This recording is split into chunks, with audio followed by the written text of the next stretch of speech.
Welcome exam students in this short about an exam question of 2025, and it is the history exam. It is about question 16b. In A, we've talked about nationalism and how it created tensions. We've seen earlier that we had Wilhelm II.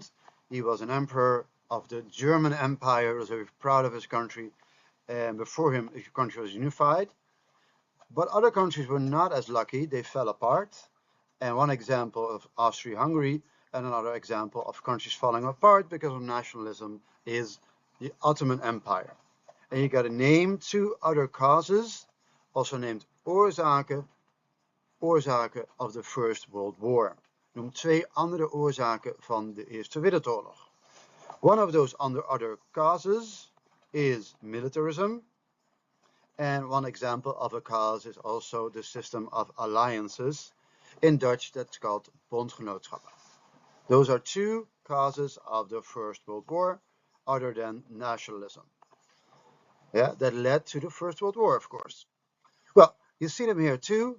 Militarisme, in English, militarism, and bondgenootschappen, in English, alliances. Yeah, so we see the system of militarism that had a high standing in society. We see the system of alliances.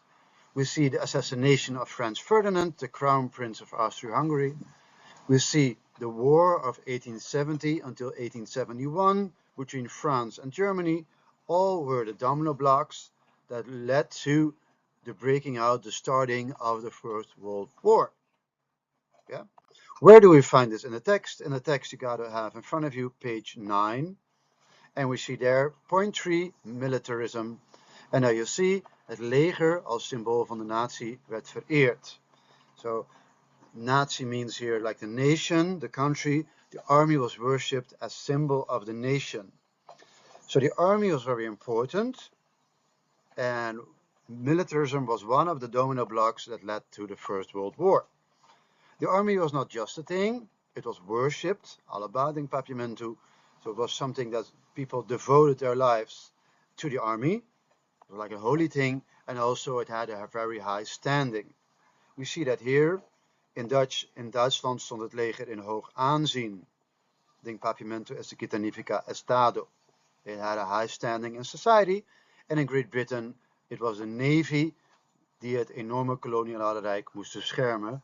In Great Britain, it was a navy that had to protect the enormous colonial empire. I hope you found this video helpful, and for now, goodbye.